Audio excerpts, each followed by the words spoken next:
of the first round, taking the league by storm. Sanders throws, touchdown! I wasn't nervous. It was just getting comfortable. I was saying comfortable being uncomfortable. So I don't know why in the hell you would leave him at fourth string after a performance like that. Breaking news as we welcome you into NFL Live, and thank goodness we've got Sal Pal to help us out with all of it. He's at Browns-Eagles practice today, live from there. And Sal, some big news coming out of that Browns quarterback room. What more can you tell us? Yeah, here's the latest breaking news. Let's get right to it. Shedeur Sanders, according to the Cleveland Browns statement, has an oblique strain. He suffered that in warm-ups this morning here at the joint practices with the Philadelphia Eagles.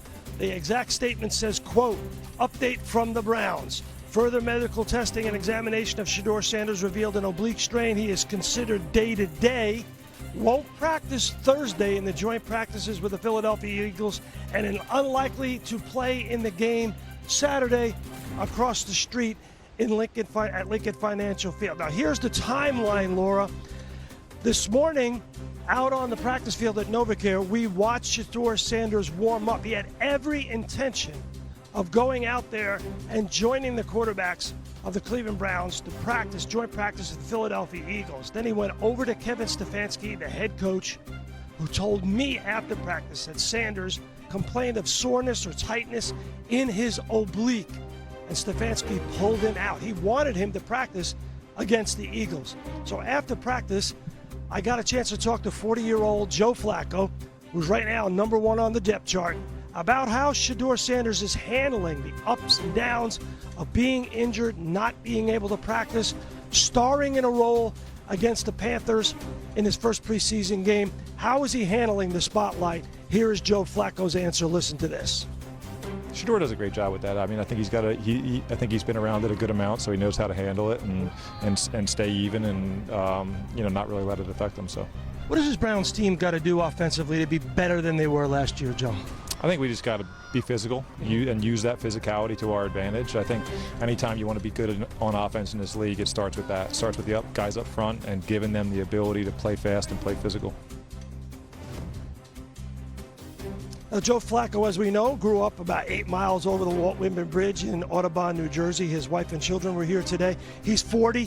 He's got a Super Bowl MVP. Doesn't need to practice, but he was out there today. Definitely doesn't need the preseason. He won't be playing in the preseason game for the Browns. So we will see, obviously, a lot of Dylan Gabriel, who was out there today, the rookie from Oregon. And we will definitely see Kenny Pickett once he gets healthy. But no Shedeur Sanders. Oblique strain, not good for the rookie out of Colorado. All right, thanks so much, Sal Pal. The latest there. Lots to unpack as we welcome you into the show. We got Meg Tannenbaum here, as well as Nina Kimes and Peter Schrager joining us, too. Mike T., how do you think this injury affects Shedeur Sanders? The Browns are trying to manage this quarterback room, get people reps, and now he's hurt. Yeah, Laura, there's a lot to unpack here. So first of all, it doesn't seem serious, which is great. So we could take IR off the table, which would end his season. It's too bad because Shedeur played very well against the Panthers. They still have one more preseason game against the Rams to evaluate. But now Dylan Gabriel, will he play? He was the third-round pick. He'll hopefully get an opportunity. But it just seems like this is all trending towards, hey, we have Joe Flacco, the ultimate bridge quarterback at 40 years old.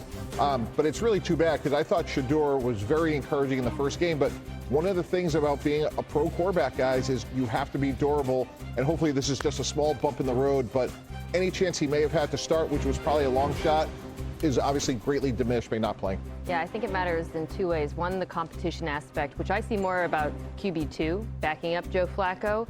He could potentially lose some ground to Dylan Gabriel just by not being available in this game. And then the other is development. These reps matter a lot for these young quarterbacks. I thought Shedeur was really impressive in his first start. I was impressed by his accuracy, his touch, some of the pocket movement he showed, the dig from near his own end zone, the touchdown come to mind.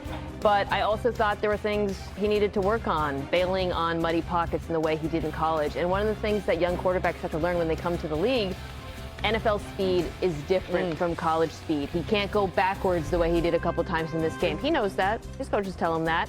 But he has to play to learn that and to stop, sort of get those habits out of his system. So the more he plays, the better. It's going to make him a better quarterback.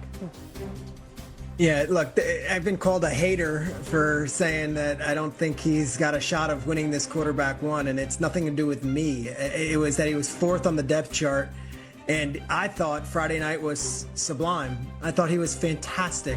And then I wake up in the morning and I'm texting with some sources around the team. They're like, no, he showed signs of progress, and then we get the depth chart and he was 4th anyway. It seriously impacts any long shot chance he had of being QB1 not being available for these practices. Meanwhile, it's next man up. And Dillon Gabriel was healthy. Dillon Gabriel was thrown, and he's going to get his opportunity in this preseason game, which is a week 2 preseason game against the Eagles, which might not feel significant at all. But to Mina's point, if you've got your 2 veteran quarterbacks, one of them unavailable, one of them likely not going to play, and then you got your 2 rookie quarterbacks, it's a real opportunity for, in the same field, against the same defense, against the same stacked odds, Shedeur to outshine Dillon Gabriel. Well, over the 2-day period, it looks like Dillon Gabriel is going to get that opportunity and not Shedeur. Yeah, it's interesting because you wondered what maybe Kenny Pickett or Dillon Gabriel thought as they watched Shedeur play really well. To Peter's point, now we get to see what Dillon Gabriel brings to the table. We'll see when Pickett gets healthy. All right, let's leave that there. We'll keep an eye on Shedeur if there's anything else that comes out. But let's go to Buffalo, where James Cook and the Bills have reached an agreement on a 4-year, $48 million contract extension that includes $30 million guaranteed. That's the most guaranteed money for a running back in the last 5 years. Cook spoke to the media today. Just trying to stay healthy and just get everything done before I can go out there and play with a clear mindset and showing them that I'm willing to not be a problem and a distraction. Just go out there, just practice and, and play and see what happens. That was my mindset. I think the core of this team, knew what this was about and that everyone was level-headed. And yes, James was not on the practice field, but he was at walkthroughs, he was in meetings. He wasn't just there physically, like he was engaged. Well, James Cook looked like an elite running back last season. He finished with 16 rushing touchdowns, which was tied for the most in the NFL and tied O.J. Simpson's 1975 season for the most in Bills history. He scored a touchdown on 7.7% of his carries, the 3rd highest rate by a running back over the last 20 seasons. And he had 4 rushing touchdowns of 40-plus yards, which is tied for the most in a season since 2010. It's been cool, even doing Bills games over the last couple of seasons, seeing how Josh Allen has gotten to trust James Cook a little bit more, too. Mina, does having a back like James Cook change how defenses play the Bills? Absolutely. I think when defenses face Buffalo, they're first worried about Josh Allen. That's in every way, right, as both the passer and a rusher. And then the second thing they worry about is the Bills' rushing attack, more so than any of the pass catchers. This was an excellent run game, as illustrated by those stats. The Bills faced the 4th highest amount of single high coverage in the NFL last year. Teams were routinely dropping in a safety into the box to try to stop the run.